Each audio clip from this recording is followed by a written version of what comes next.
Babasahin po natin ang aklat ni Ezekiel, Kapitulo 28, versikulo 14 hanggang 15. Ikaw ang pinahirang kerubin na tumatakip at itinatag kita.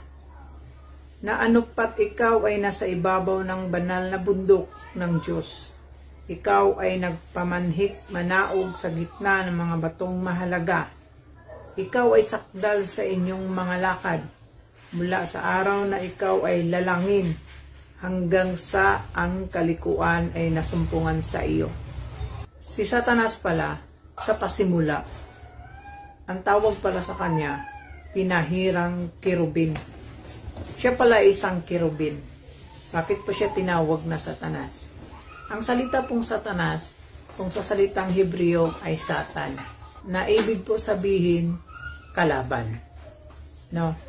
So ngayon, yung pinahirang kerubin, kerubin pala si Satanas, pinahirang kerubin, sa pasimula, nilikha siya ng Diyos, sakdal, perfect.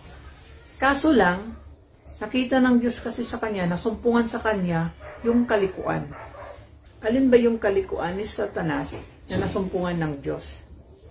Basahin po natin ang aklat ni Isaias, Kapitulo 14, versikulo 12 hanggang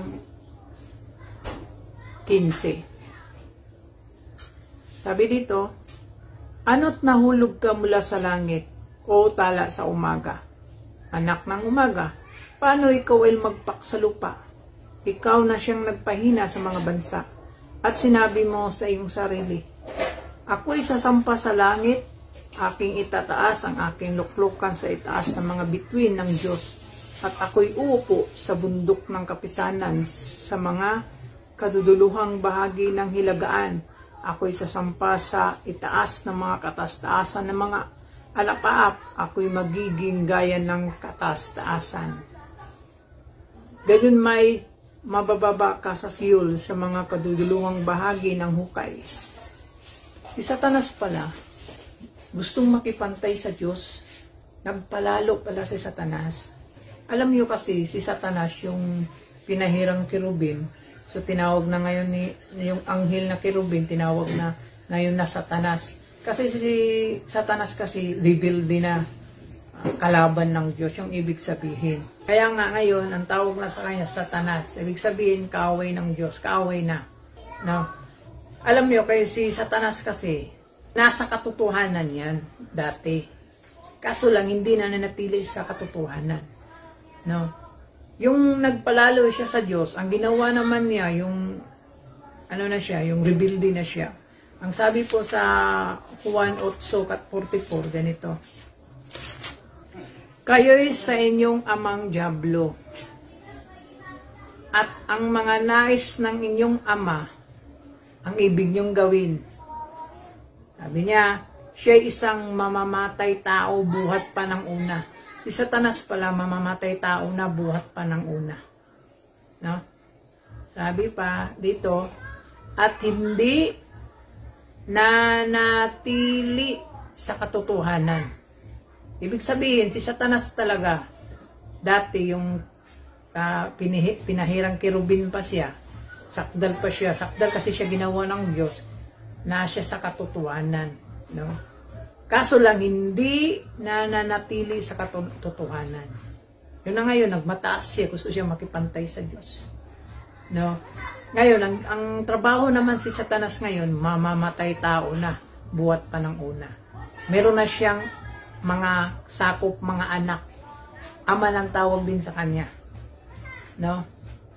Katunayan, mabasa po natin yan sa unang Juan, Kapitulo 3,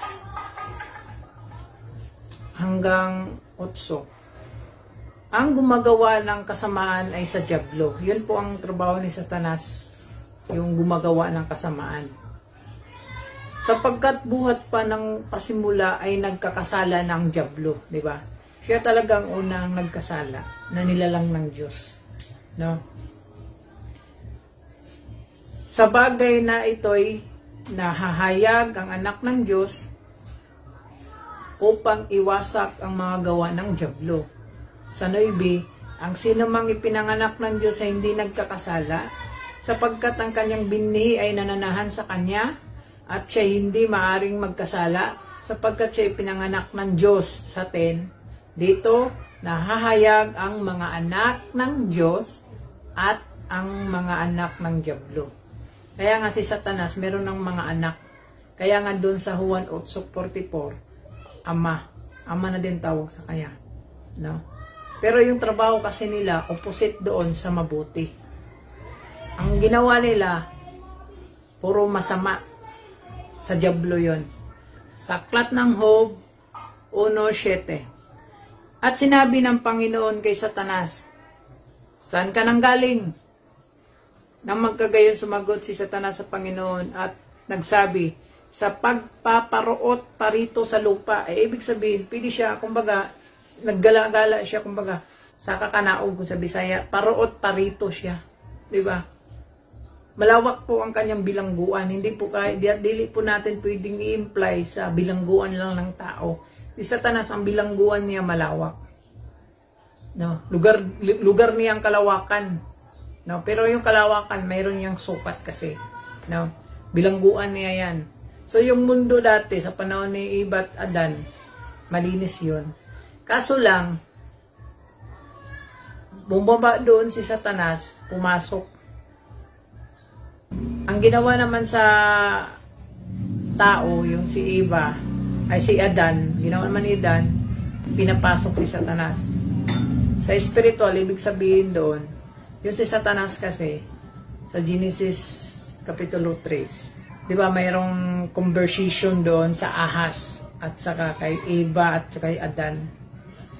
Mula doon, yung nadaya yung babae, doon na po pumasok yung kasalanan sa sanglibutan. Ibig sabihin, nakapasok sa pamagitan doon ng ahas na sa pandaraya ng ahas doon sa Genesis Kapitulo 3, nadaya si Eva at yung lalaki, sinuway yung kautusan ng Diyos, sinunod niya yung tinig ng babae, kinain din niya yung bunga ng punong kahoy na nakakilala sa masama at mabuti, sa pamagitan ng isang tao, pumasok ang kasalanan sa sanglibutan. Doon na po yung nagkasalang tao. Kasi pinapasok ni Adam si Satanas. Diba? Pinapasok niya. Ang pagpasok pala ni Satanas doon, ang ibig sabihin, yung paglabag ni Adam sa bunga ng punong kahoy ng Diyos, na sabi ng Diyos, huwag kang kumain sapagkat kung kumain ka niyan, mamamatay ka. Yun na pa yun. Yung pagkain niya, sinunod niya tinig ng kanyang asawa, kaysa sa Diyos, kinain din niya yung bunga ng puno ng kahoy na nakakilala sa masama't mabuti, doon na nakapasok si Satanas. Yun pa yung pangyayari o istorya sa Biblia. No? Doon na po nakapasok si Satanas. Si Eva at si Adan naman, mag-asawa sila, anak sila ng mga lalaki at mga babae. Doon pa lang sa time ni Abel at Cain, nabahagi na po yung tao. No? Yung si Abel, yun yung anak ng Diyos. At yun naman si Cain, yun naman ang anak ng Diablo. Kung babasahin po natin ang Juan 1 John, Kapitulo 3 hanggang sa 12, si Cain kasi ang kanyang puso masasama, gaya ni Satanas. So, anak ng Diablo yun. Basahin natin sa unang 1:3-12, hindi gaya ni Cain, na siya'y sama-sama. O, sama-sama si Cain sa Diablo. At pinatay ang kanyang kapatid. At bakit niya pinatay? Sapagkat ang kanyang mga gawa ay masasama. At ang mga gawa ng kanyang kapatid ay matuwid, anak ng Diyos si Abel. Doon pa lang nabahagi na po ang tao.